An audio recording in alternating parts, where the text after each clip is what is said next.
Iron Man, the animated series. I'm reviewing this because there's an Ironheart TV show coming out, and we're all excited. Please contain yourself. Yeah, I just thought it'd be fun to do this, and I might do the Iron Man movies as well. I haven't decided yet. But I did want to choose to talk about this show, so I watched all 26 episodes of this show. And to be honest, this is a very messy show.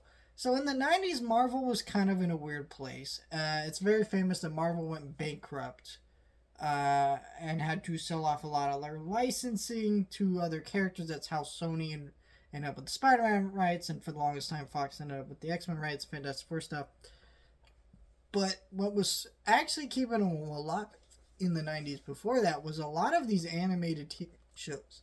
And a lot of it started with the X-Men show, which was X-Men the Animated Series, which of course is now back with X-Men 97. And they're incredible shows. That's an incredible show. And its sequel is even better in some instances, but that's neither here nor there. The Fantastic Four show and stuff like that, they really kept these characters alive in the public consciousness. The Spider-Man 90s show, right? I can go on. This and the Fantastic Four show are some of the lesser examples of this show. This show is not very good.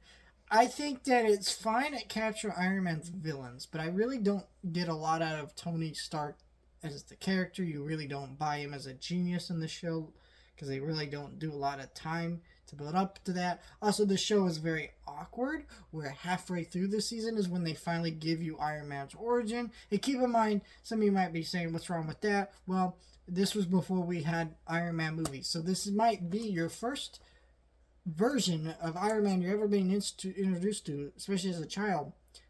You don't understand what's happening. There's all these characters and these conflicts. They're not explaining who any of these characters are.